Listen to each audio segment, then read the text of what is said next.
Welcome to NTD Newsroom. I'm Don Ma. The Commerce Department reports the U.S. economy grew 4.3% in the third quarter, topping expectations. What's driven the uptick? A significant change in America's skies. The FCC is planning to ban the next generation of Chinese-made drones, citing them as a national security risk.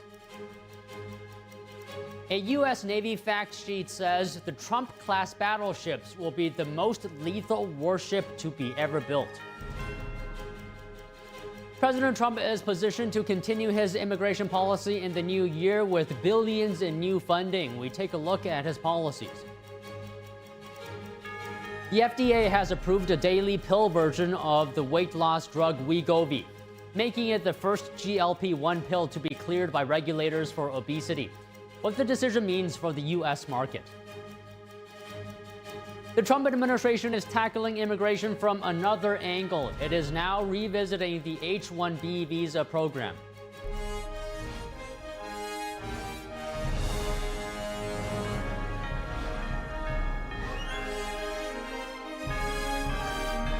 This is NTD Newsroom, live from our global headquarters in New York City. Good afternoon, everyone, and thank you for joining us today. Top story today, the U.S. economy grew 4.3% in the third quarter, driven by consumer spending, exports, and government spending. And that's the fastest pace in 2 years. That follows a 3.8% expansion in the second quarter. Before the official report, the Atlanta Federal Reserve estimated 3.5% growth for the July to September period. And consumer spending rose to a 3.5% annual pace last quarter, up from 2.5%. There was a rush to buy electric vehicles before the September 30th expiration of tax credits. Exports grew at 8.8%, while imports fell 4.7%. The new GDP data was delayed by the 43-day government shutdown. In a social media post, President Trump said the tariffs are responsible for what he called the great numbers, adding, quote, "They will only get better." A fantastic report, 4.3%. It's just about as good as GDP numbers get.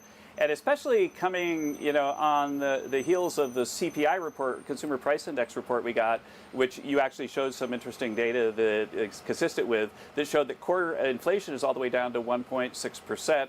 And so I think that these numbers are showing that President Trump's trade policy and his supply side policy, which is really increasing new factory production and so on, is having a big effect, as is his trade policy. So if we abstract from the reduction of the trade deficit, then the 4.3% number would only be 2.6%. So Trump's trade policy is really working as well. The Trump administration will slap tariffs on Chinese semiconductor imports, but they won't kick in until June 2027. Here's more. The Office of the Trade Representative says the rate will be announced at least a month in advance. Such imports currently enjoy 0% duties. The announcement comes following a Section 301 investigation into Chinese chips launched by the Biden administration. The U.S. Trade Representative concluding in its report that China's targeting of the semiconductor industry for dominance is unreasonable. It says China is increasingly aggressive with non-market policies and practices. The report says that such targeting disadvantages U.S. commerce and thus requires further action. The decision to delay the tariffs until 2027 comes amid a tariff truce between the U.S. and China. A new rule by the Federal Communications Commission essentially bans the next generation of Chinese-made drones. Here's more. The drones have dominated U.S. skies for years. They're used for things like infrastructure and construction inspection, crop monitoring, professional and amateur video production, and even finding lost children and pets. However, since 2017, the foreign-made drones have been deemed a risk to national security. Now, the FCC has banned the import, sale, and use of all new drones made by foreign manufacturers, including the world's largest drone maker, DJI. The FCC said an executive branch group concluded those drones were capable of surveillance, gathering data, and conducting destructive operations here in America, and that its decision to ban them is based on that. The FCC ban does not include foreign-made drones currently in use or already approved for sale. Back in June, President Trump signed an executive order to speed up domestic drone production. As we near the beginning of a new year, let's take a look back at one vital subject that Congress is working to address: the threat of the Chinese Communist Party. NTD's Washington correspondent Jack Bradley has more on the moves Congress has made to stand up to the CCP over the past year. The Chinese Communist Party presents the greatest threat to American values and American national security in our lifetime. Congress has taken some strides this year to crack down on the Chinese Communist Party, and it's one of the few issues that we see bipartisanship in the legislature. In the most recent case, Congress's new $900 billion defense budget legislation prohibits the Pentagon from purchasing equipment from blacklisted Chinese biotech companies.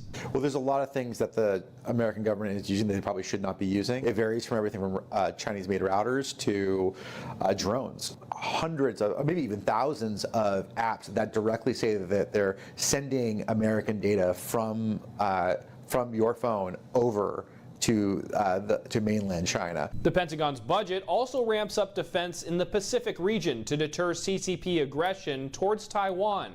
She has ordered the People's Liberation Army to be ready to take Taiwan by force by 2027. That's as the CCP is conducting the largest military buildup since World War II. And earlier this month, President Trump signed the Taiwan Assurance Implementation Act, requiring the State Department to update its guidelines for U.S. engagements with Taiwan at least every 5 years. And it's designed to deepen the relationship between the two countries in the absence of formal diplomatic relations. And earlier this year, members of Congress were calling out this hot mic moment between CCP leader Xi Jinping and Russia's President Vladimir Putin, where Xi says that one can live to 150 years old through continuous organ transplants. And that's while the CCP is engaged in forced organ harvesting.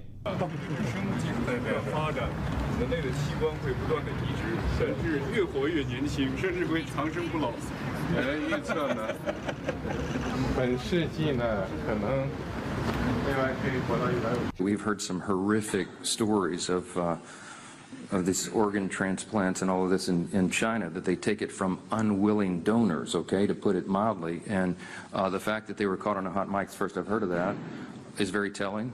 It tells you what their worldview is in contrast to ours. Speaking of evil. To address this, the House passed the Stop Forced Organ Harvesting Act and Falun Gong Protection Act in May, which would put sanctions on anyone facilitating the practice. In China, there's no waiting list for organs. So what that means is there's a ready supply. There's a ready supply because they take them from healthy, living people, particularly these folks that practice the religion of Falun Gong.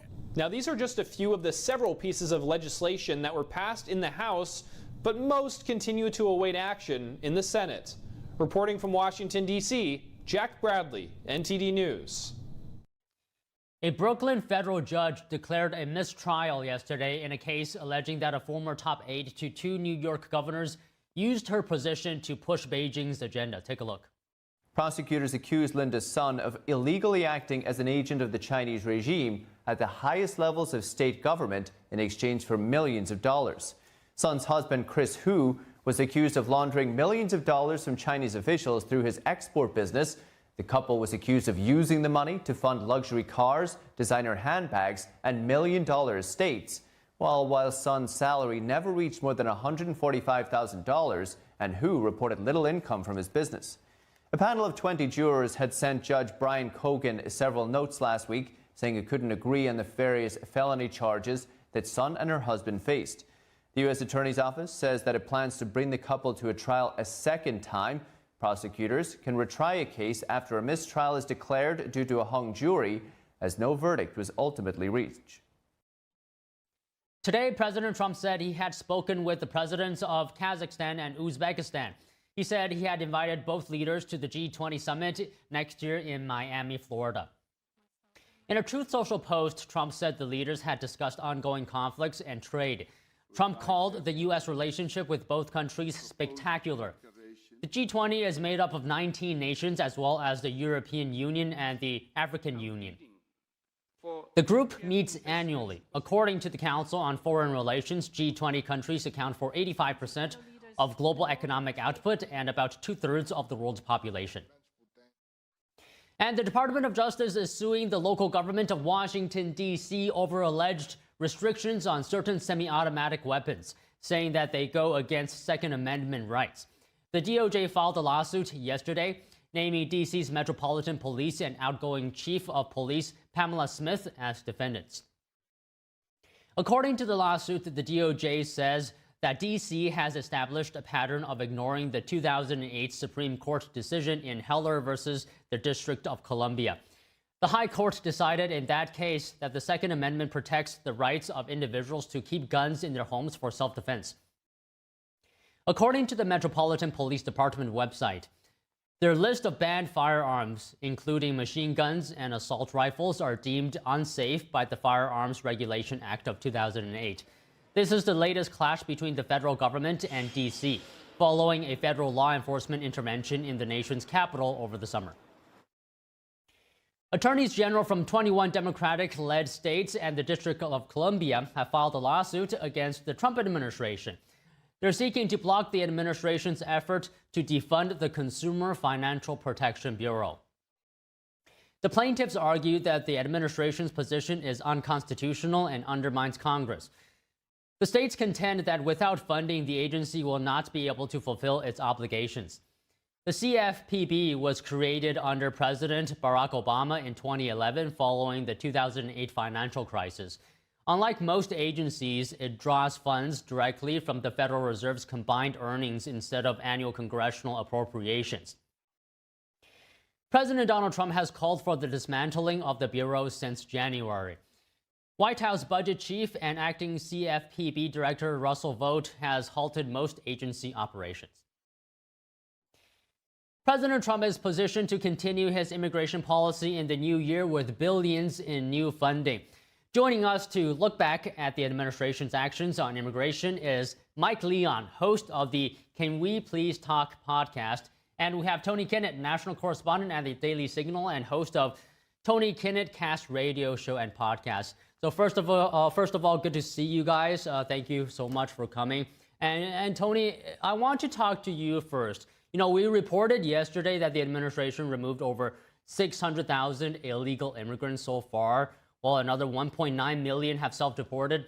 And some reports have suggested that mass deportations could hurt Trump's economic goals. So I want to ask you here, has there been a notable negative impact on the labor market and the overall economy with these deportations? Well, first of all, good afternoon to you both and Merry Christmas. What an excellent year to be doing these routine hits on NTD with you both. Really enjoy them. They're the highlight of my week. I apologize. I want to answer the question. Just had to right off the bat. So in regard to these particular immigration policies, there is some internal schisms right now within the Department of Homeland Security. We just interviewed a member of the Oversight Project on some of the desire for more deportation that I think the Trump administration is going to have to look at in the next year. 600,000 is rather below what was promised to the American people. Of course, we saw earlier on in the polling that Americans were more in favor across the board with more mass deportation. As to the economic impact of deportation, whether it be at the hands of Immigration Customs Enforcement or self-deportation, I'll say this. I am less concerned about the gross economic impact than I am about the moral implications of using illegal immigrant labor in a way that tries to defraud the system. The idea that you should pay someone who is here less because they are skirting the system or they are using illegal documents like social security numbers belonging to someone else, that's wrong. I think that immigration into this country should be easier legally, and that, of course, we should have individuals who are in the system legally, not just for their own protection, which is extremely important, but so that labor owners and supervisors can be held to account of practices that are often unseemly. I think of the marijuana farm in California that was using child labor and had armed guards.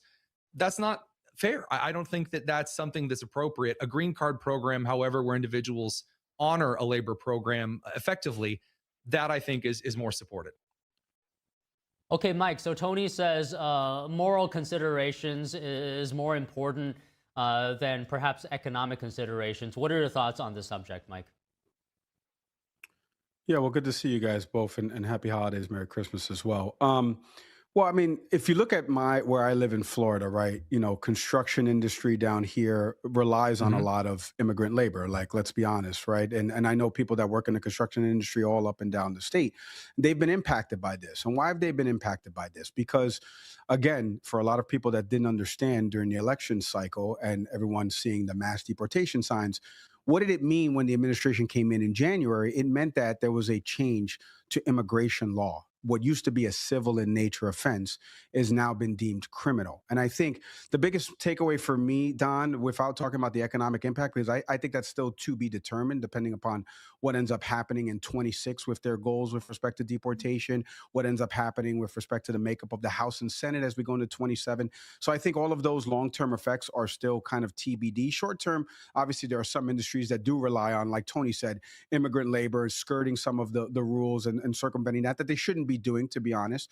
But outside of all of that, I think and outside of all of that, I think the biggest thing for me, speaking to a lot of immigration attorneys across the country, has been this change in information that their clients used to know the procedures of this, now don't know it, right? I have an order. I don't know what it means, but I got to go to court. I got to get an immigration attorney. I probably have to pay a fine. Now they're being, arrested after these hearings once they're adjourned. And so I think that type of change, that type of mix up, in addition to some other things that we can talk about that the DOJ has done in terms of hiring immigration judges to kind of speed up the process. And these folks don't have, while they may have a legal background, they don't have a legal background in immigration law. And that's a confusing thing as well. So I think the system right now has always been overwhelmed on an immigration front. It's always needed a revamping.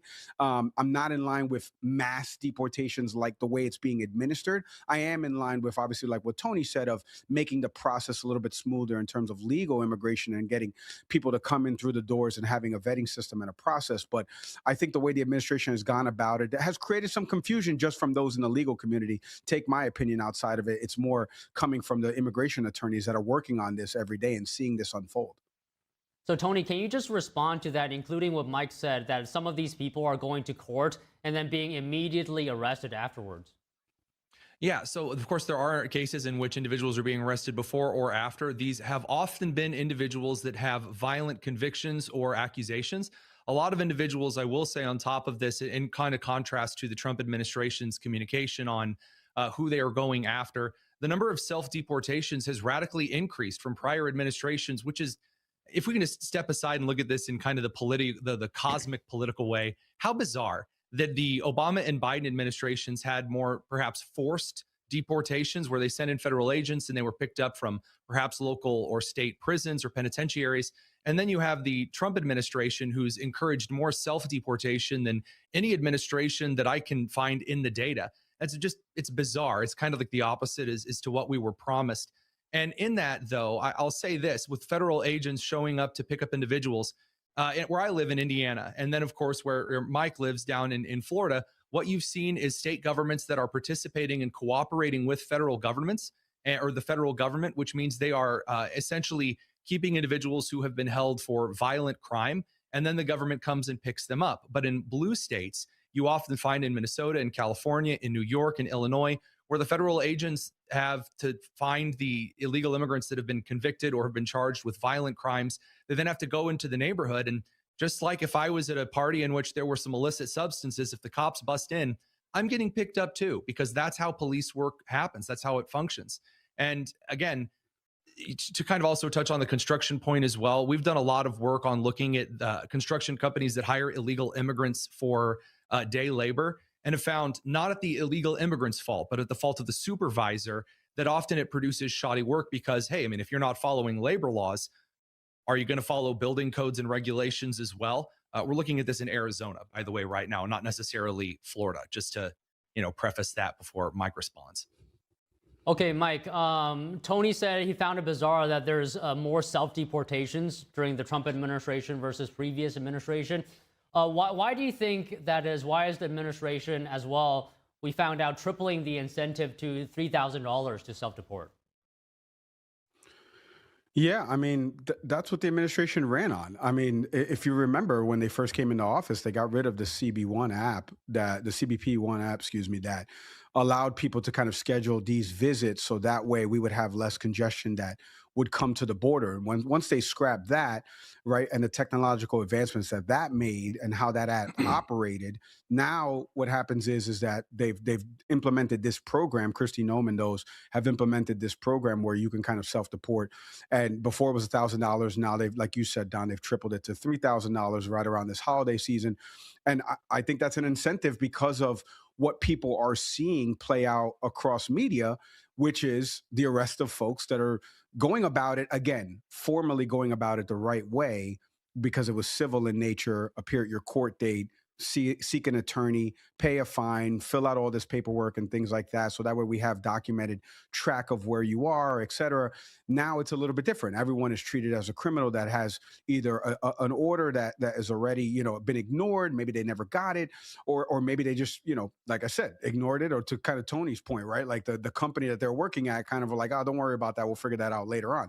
So I think there's a financial incentive in it. I don't find it curious because I think if I was, putting myself in those shoes, even though my dad immigrated here from another country, like putting myself in those shoes, if I saw that playing around on a news loop and I knew I wasn't, papers wise all up to date and up to snuff here, or I hadn't spoken to an immigration supposed to attorney, be here. I know, exactly. I probably would do the same exact thing. You know what? Let me take advantage of this program before I end up in a detention center in a different state that I don't reside in and my family can't get a hold of me. And then I'm shipped to the Sudan, which is ridiculous in and of itself, that entire sentence. So I think that's why you're kind of seeing a little bit more of that, Don. I mean, there's a financial incentive and the administration can kind of at least say, look, we were giving people the chance to self-deport and they're taking advantage of this program. And this is working out better than previous, to Tony's point, previous Democratic administrations did.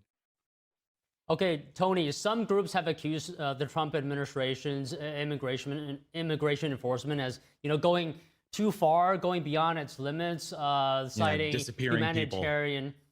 They're citing humanitarian concerns, human rights concerns, violating the rights of immigrants. Your response to that? Yeah. So whenever I see this kind of a thing, I always say evidence, evidence, evidence. Show me the receipts. I am told there are all of these pregnant mothers and old men playing chess that are just sitting in the park enjoying a beautiful summer's day. They're just going about their job. They're just having a wonderful, good old time, and they're being scooped up by the Gestapo. And that's not true.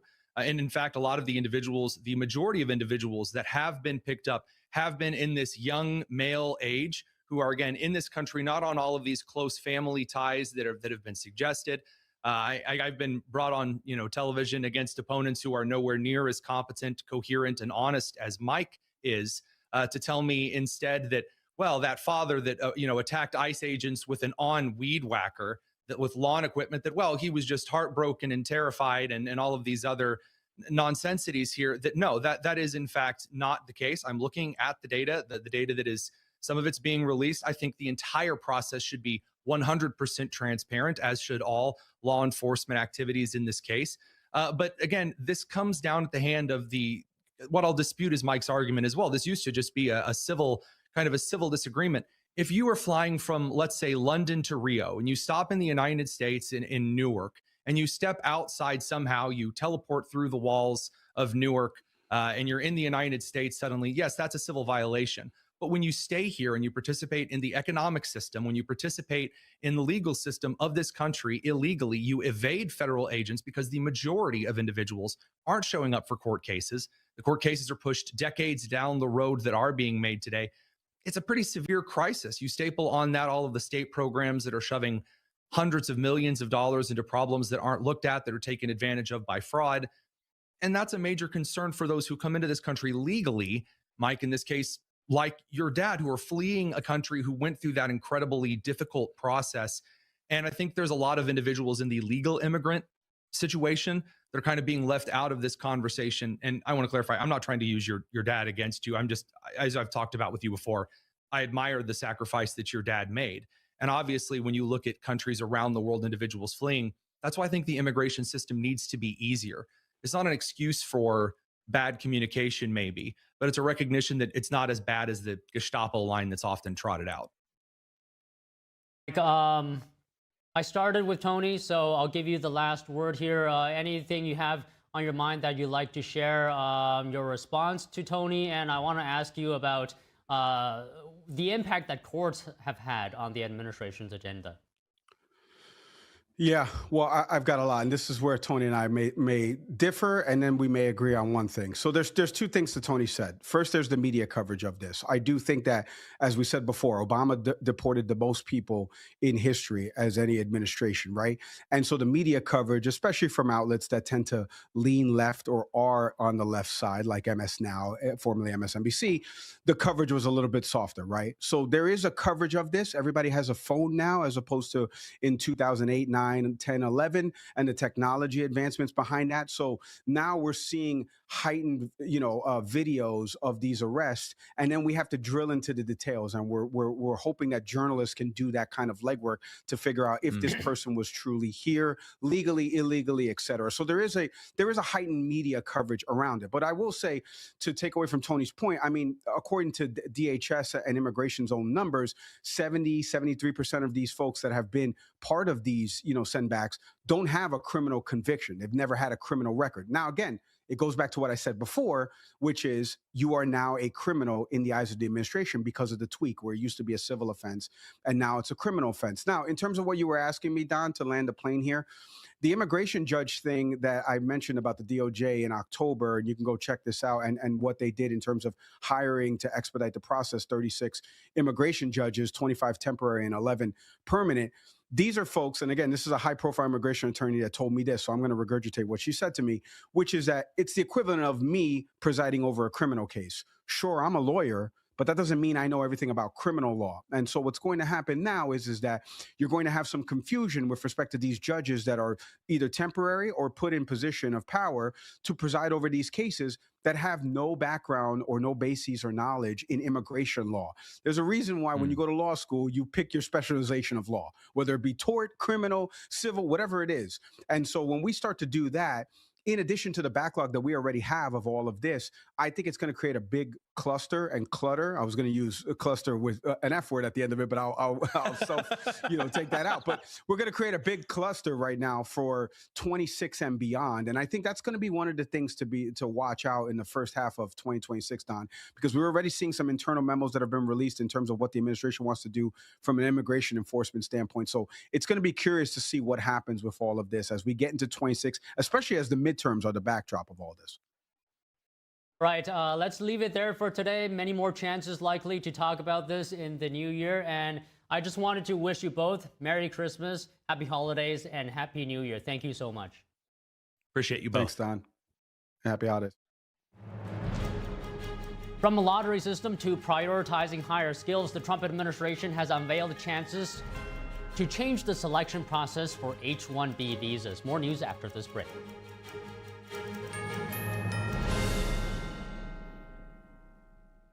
Amazing grace, how sweet the sound that saved a wretch like me. I once was lost, but now I'm found. Was blind, but now I see. They're just young people, hungry, homeless, and vulnerable. Abused youth often feel safer on the street. Now, more than ever, that's the most dangerous place of all. Covenant House is helping young adults facing homelessness. We're providing safe shelter to thousands, but the need is overwhelming, and no young person is ever turned away. Please call or go online now with your gift of $19 a month to help a young person. You'll provide safe shelter, hot meals, and medical care. Your gift will show them they're loved. Homeless young people are afraid and alone with nowhere else to turn. You want to know that there's somewhere you can go that's safe. So the Covenant House did that for us. Please call now with your gift of $19 a month. We'll send you this blanket as a reminder of the comfort your gift provides a young person tonight. Please don't wait. Your gift is the lifeline a young person needs now. Call the number on your screen or go online to safeplacetosleep.org. Thank you for saving precious lives. I'm excited to announce that we're having our biggest 3-in-1 sale ever with a limited edition product, a back-in-stock special, and a closeout deal you won't find anywhere else. So go to MyPillow.com or call the number on your screen.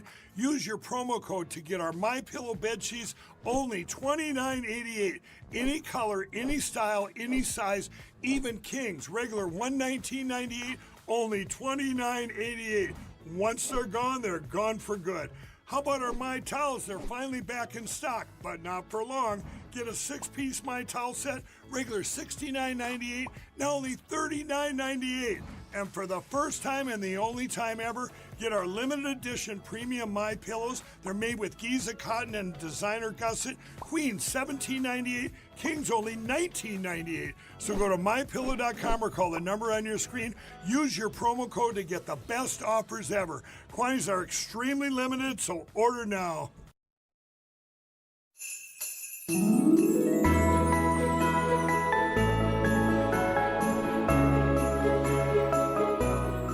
I'm Kevin Hogan, and on behalf of the NTD News Today team, we wish you a very Merry Christmas and a joyous holiday season.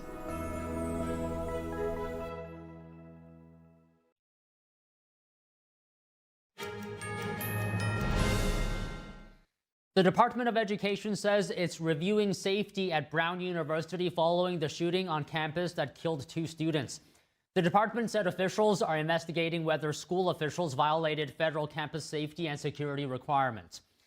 In addition, Brown University's president placed the campus police chief on leave. A former chief of the Providence Police Department will replace him. Brown's president said the university is deeply committed to campus safety and security. Police said the suspect entered a university building and fired at least 44 rounds, killing 2 students and wounding 9. He was later found dead in a storage rental facility in New Hampshire after a 5-day manhunt. As part of the investigation, the Education Department has asked Brown to submit extensive records by the end of January, including crime logs and security reports. The review will look at whether the school violated a law requiring certain campus safety measures as a condition for receiving federal funding. The Trump administration is revisiting the H-1B visa program. The Department of Homeland Security is amending regulations on the H-1B work visa selection process. In a release, the department explained that the selection process will prioritize high-skilled and higher-paid workers. DHS said this is to better protect the wages, working conditions, and job opportunities for Americans. The new rule will replace the random lottery for selecting visa recipients. There will be an annual limit of 65,000 H-1B visas. There will be an additional 20,000 for U.S. advanced degree holders. The rule goes into effect at the end of February. The Department of Justice is suing the governor of Illinois and the state's attorney general over 2 immigration laws passed in the state this year. One law prevents federal law enforcement officers from making arrests on the inside, on the way to, or returning from any Illinois courthouse. Officers in violation of the law may be held liable for civil damages. The other law allows residents to bring lawsuits against officers enforcing immigration laws in certain settings, including hospitals and schools, if the U.S. or state constitution is violated. The DOJ says the new laws threaten the safety of federal officers trying to enforce immigration laws. Secretary of Transportation Sean Duffy announced yesterday that the state of Colorado could lose up to $24 million in federal highway funding. This follows what Duffy describes as the state's slow response to purging illegally issued CDL driver licenses to non-citizens. An October audit demonstrated that approximately 22% of Colorado's CDLs were given to non-citizens, violating federal prohibitions. Beyond the funding freeze, Secretary Duffy also warned that Colorado's full CDL program could be decertified if the state does not meet federal requirements. Colorado's Division of Motor Vehicles paused new issuance and renewals of limited-term non-domicile CDLs last week and permits as well. The office said it will continue doing so until an audit confirms that U.S. standards are being met. Several other states have faced similar scrutiny, including New York, California, Pennsylvania, and Texas. The U.S. carried out another strike yesterday targeting drug runners in the waters off South and Central America. That's now the 29th strike. It was confirmed by U.S. Southern Command last night. Officials say the strike targeted a vessel operated by a designated terrorist organization in international waters and was carried out at the direction of Secretary of War Pete Hegseth. According to Southern Command, intelligence confirmed the vessel was traveling along a known drug trafficking route in the Eastern Pacific and was engaged in narco-trafficking operations. The military said one male narco-terrorist was killed. President Trump has designated several cartels and similar criminal organizations as domestic terror groups. He says the attacks are part of his administration's effort to stop the influx of illicit drugs, especially fentanyl, into the country. Critics say such strikes are legally controversial and that anti-drug enforcement has historically been handled by law enforcement rather than the military. President Trump has unveiled plans yesterday to build a new class of battleships as part of his vision to strengthen the military. The so-called Trump-class ships will be part of the administration's vision for a golden fleet aimed at deterring U.S. adversaries like communist China. As Commander-in-Chief, it's my great honor to announce that I have approved a plan for the Navy to begin the construction of two brand new, very large, the largest we've ever built, battleships. They'll help maintain American military supremacy, revive the American shipbuilding industry, and inspire fear in America's enemies all over the world. President Trump made the announcement at his Mar-a-Lago residence in Palm Beach, Florida. He says the new warships will be the largest, with 100 times the force. The president also pushed to speed up ship manufacturing, saying he's planning to meet with major defense contractors next week to hash out the details. He said the plan is to begin with 2 ships, expand to 10, and eventually increase the total to between 20 and 25. In recent years, the U.S. has seen significant slowdowns in ship making. President Trump signed an executive order back in April ordering a government-wide reform to fast-track production. The U.S. hasn't built any battleships since World War II, with the last American battleship retiring in 1992. And joining us to discuss this further is Grant Newsham, retired U.S. Marine Colonel, former U.S. diplomat, and senior fellow at the Center for Security Policy. So, Colonel, good afternoon to you. And according to a U.S. Navy fact sheet, it says that the battleships will be the most lethal warship to be ever built. The first 2 expected to be within operation in 2.5 years. Can you put into perspective how much more powerful will these ships actually be, these Trump-class battleships, compared to what the Navy has as of right now? Well, if you put everything on it, it's going to have some new more modern kind of weapons, say lasers and railguns, but it's also just going to have missiles like a lot of ships have. But it's important to look at this in the broader context. It's not just these 2 ships, but rather this is a bigger effort by the president, by the administration, to expand the U.S. Navy, to build more ships. So he's talking now about building, say, 2025 of these so-called battleships. And these are just bigger ships with more weaponry than the current Burke-class destroyers. But he's also going to build a lot of smaller ships that you use for sort of the bread and butter operations and roles in a Navy. And these are based on an existing U.S. Coast Guard national security cutter models. These are smaller, less well-armed, but nonetheless have armament. But also in the plan is to build 49 support ships. These are transports, oil tankers, replenishment ships, the things that keep the warfighting shipped out at sea and are essential. So this is part of a much broader scheme. I think the focus is perhaps a little too narrow on these 2 battleships and Mr. Trump declaring them or calling them battleships and people saying it's the Trump class. I think too much focus is going on that, but it's the bigger perspective that's required.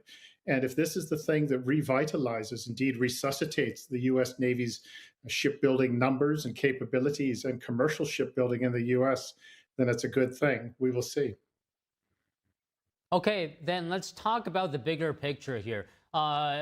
When Trump's vision is fully realized, How do you think that's going to put the U.S. Navy's capacity, for conflicts to comparing to other nations' ability of their Navy?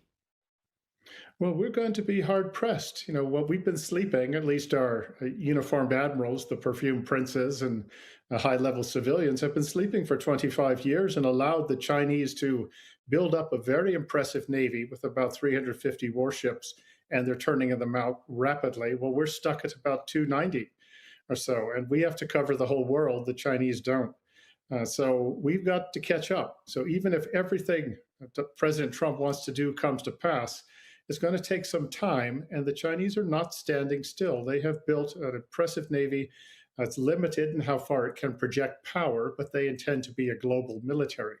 Where we do have an advantage is if we could get our allies to be able to work better, operate better with us, and to actually be prepared to fight a war with us, we'd be in a lot better shape. For example, if you add in the 50, 60 ships in the Japanese Navy, well, that's a nice addition. The Australians, their 11 ships would be nice as well, maybe the South Koreans. So you put the free nation navies together and get them so that they can actually operate effectively. That changes the balance pretty well. But if it's just the U.S. versus the People's Liberation Army Navy, we've got a fight on our hand for some time to come. But if this is a change in really national willpower in the U.S. towards once again becoming a maritime nation like we've always been, then it's a good thing. But we've sort of dug ourselves into a hole, and now we have to get out of it. So why do you think that is? Why do you say that the U.S. has dug itself into a hole? What has contributed to that? What is the reason? And what needs to be done in order to dig the U.S. out of it? Do you think with the U.S. with President Trump's vision that after it is fully realized that the U.S. would no longer be in this hole? Well, if you go back about 25 years, remember when the Cold War ended, and the idea was the Americans, democracy won. We would never face any more enemies. There would be no real adversaries we had to worry about. So all we needed to do was build things like the Littoral Combat Ship, which was a piece of junk, basically. The Zumwalt class destroyer, which they produced exactly 2 of those. The Constellation class program that was canceled recently, the Ford carrier, aircraft carrier class that's had problems. It's been one disaster after another, and it appears as though leprechauns are responsible for it. But you'll notice that within the Navy, in the hierarchy, nobody's been sort of called to account for one failure after another. So we thought that we didn't really face any threats. There were no urgencies. China wasn't an adversary, even. It was just going to be a competitor. And then you had on the business class where everything was return on investment. And U.S. commercial shipping industry, it declined to where, as I said, we're 200 times below or less than the Chinese have. So they're turning out ships a lot faster than us, military and commercial. Basically, the nation went insane, and people who were responsible for that are to blame. It's not supernatural forces. But now what you do is you catch your breath and you realize what we're capable of. And you are going to have to resuscitate our commercial shipbuilding industry and our military shipbuilding industry. This isn't hard. It just takes leadership, resources, and some money. And people say money's scarce. Well, there seems to be plenty that's around for fraud and being stolen elsewhere in the budget. But if it's national defense, the money's there if people want it. I don't expect Capitol Hill or Congress to be forking over much cash, but it will take some clear thinking, a recognition of the threat we do face from our adversaries, China, Russia, even North Korea. The Iranians have a few ships as well. But it does take a sense of urgency and leadership. And President Trump is the first president that I can remember who has actually addressed this issue head on. And now we'll see what his administration and what the Navy, both uniformed and civilian, can come up with, and whether the commercial ventures will actually step up as well. Maybe they will if they see some consistency coming from the government. But this idea that all that mattered was the lowest bid, and producing things anywhere on Earth didn't matter. Well, that's gotten us into an awful lot of trouble. There's only something like 70 or 80 American flag transport ships. There needs to be a lot more than that. So as I say, we're in trouble, but we've been in bigger fixes before, but we'd better hurry. It's been advancing its naval capability. I'm just thinking here because, sorry, let me just say that again, Colonel. You said China has been advancing its naval capability. So I'm wondering here, because just last week, the U.S. announced the sale of the largest weapon package to Taiwan. Will these new battleships and Trump's vision, the announcement, is that going to increase the level of deterrence of a potential Chinese invasion of Taiwan? It could, but it mostly in the sense that it shows a will to actually defend yourself. Because all these ships that, the plans that have been announced by President Trump, by the Navy, these are going to take some time to actually expand numbers. But we do have a lot of hardware available, both at sea and in the air, and even on the ground, that would make life pretty miserable for the People's Liberation Army if it goes after Taiwan.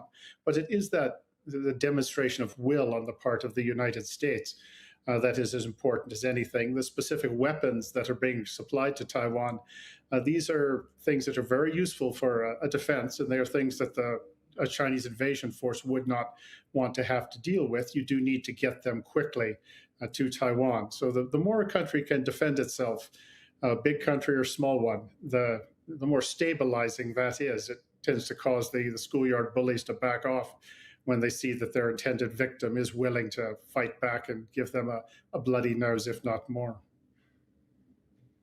Well, all right, Colonel, great insight as always. Thank you so much for coming on today, and Merry Christmas and Happy New Year. Yes, Merry Christmas to you as well. Thank you very much. The FDA has approved a daily pill version of the weight loss drug Wegovy, making it the first GLP-1 pill to be cleared by regulators for obesity. More news after this.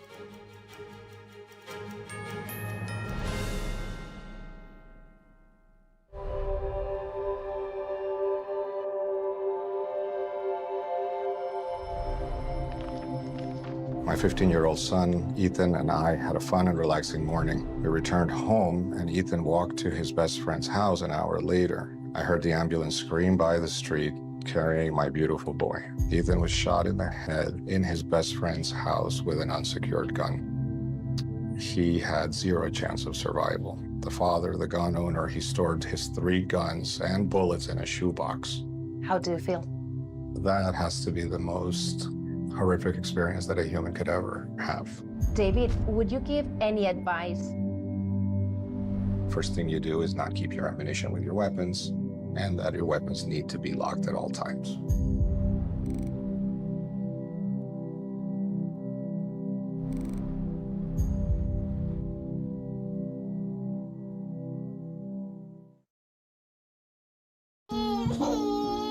We said we'd never give in to a meltdown.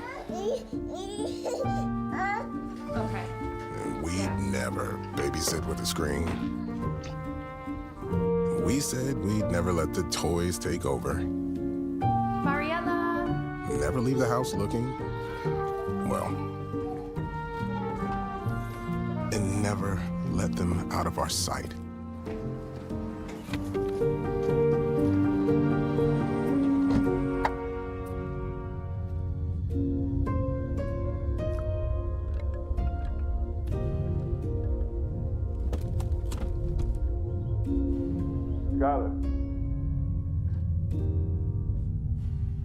Skylar, come here. Cars get hot fast, and kids can be at risk.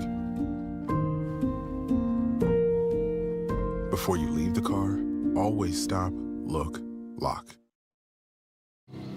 For decades, I've taught you everything I know. How to safely build a fire,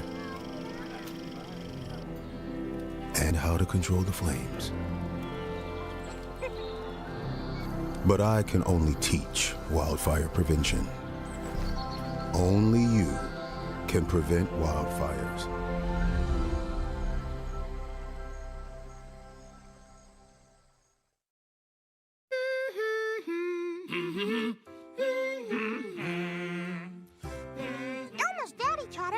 has a big feeling like being frustrated, humming a song can help you feel better.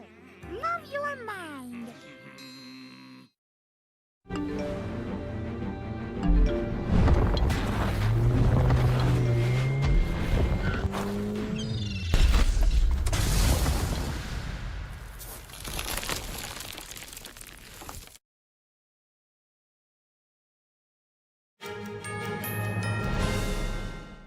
The Food and Drug Administration has approved Novo Nordisk's weight loss drug. This gives the Danish drug maker a leg up in the market race for launching oral weight loss medications. Here are the details. The U.S. Food and Drug Administration approved Novo Nordisk's weight loss pill on Monday. The 25-milligram pill is made of semaglutide, the same active ingredient in injectable Wegovy and Ozempic.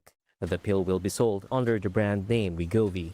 A 64-week late-stage study showed participants who took 25 milligrams of oral semaglutide once daily lost more body weight on average than those on a placebo. The pill was approved for chronic weight management in adults with obesity or overweight and at least one related health condition. This expands the patient pool at a time when obesity-related healthcare costs are climbing. It could help open a door to tens of millions of untapped patients in a global market forecast to be worth some $150 billion a year by the next decade.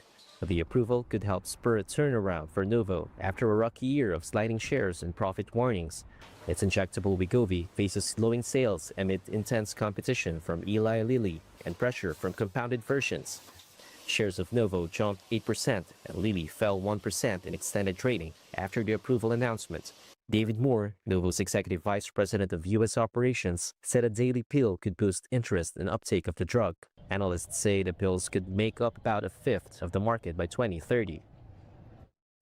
Shenyun Performing Arts has officially launched its 2026 World Tour, celebrating 20 years since their debut.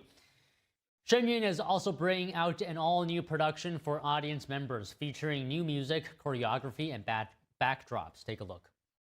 Shenyun Performing Arts wrapped up its opening week for their 2026 World Tour in Amityville, France, with 5 performances over 4 days.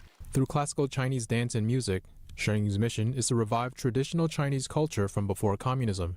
Audience members described their experience after watching the show. Very fascinated, to be honest, what they are doing, how they are doing, what kind of body language they have. So actually it's really incredible to watch all of this. The performance is very, very beautiful, truly surprising. It's extremely beautiful and very poetic. Having live music really adds a magical fairy tale quality. The stories that are presented are always benevolent. Among those in attendance was Jean-Louis Janine Davier, a museum curator and a recipient of France's Order of Arts and Letters. He said the immersive experience of watching Shenyun helped awaken his senses. For me, this performance is a complete immersion. It's a journey we dreamed of taking, and it's a successful journey. A journey made successful by color. You almost feel like you can smell the lotus flowers when they are being carried and the kites soaring as though they are really taking flight. It's the music, the scents, colors, fragrances, I think awakens all my senses. You feel completely carried away, almost weightless, and it makes you wonder why we can't move with such ease or suddenly perform a triple somersault like the dancers do. They have mastered every technique, whether it's gymnastic, choreographic, or physical expression. Shenyun is based in New York and is celebrating its 20th anniversary since debuting in 2006. Audience members praised the themes of benevolence and divinely inspired culture presented on stage. Shenyun helps us understand that we need to take everything in life more lightly, more naturally, with less aggression and more love, to rise higher and not stay at low negative levels. I think we need to evolve, to transform into something beautiful, just like this performance. It's so, so good. I love it. At the beginning, when all these divine beings from the heavens descended to earth to reunite with humanity, I was amazed by the diversity of characters. It highlights the vast possibilities representing almost every nationality, ethnicity, and deity that could watch over us. For me, this truly reflects a divine presence. I believe that without the divine, our world wouldn't exist. Across all nations, cultures, and societies, we must recognize this divine nature that guides, supports, protects, and inspires us. Sheng will continue with shows in Bordeaux, France on December 27th and will start performances in the U.S. at the San Jose Center for the Performing Arts in San Jose, California on Christmas Eve. NTD News, Amityville, France.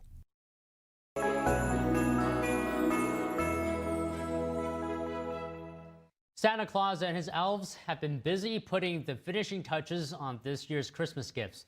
Saint Nick departed from the Arctic Circle, kicking off his global journey to deliver presents.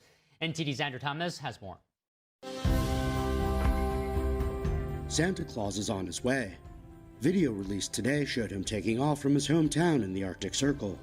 The video, made by the town's tourism organization Visit Rovaniemi, showed Santa leaving Lapland on his sleigh.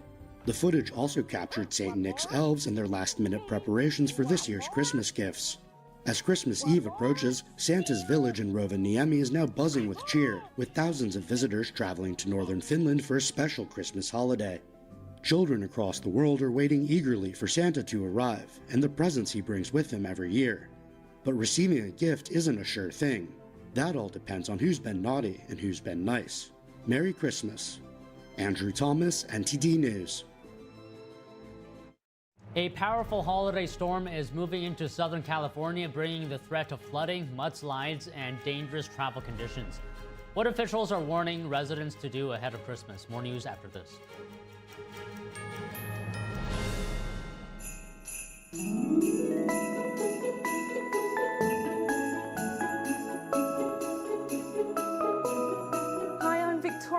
And from all of us at NTD, I hope you enjoy a very happy holiday season and New Year with your loved ones. May 2026 bring you prosperity, health, and happiness.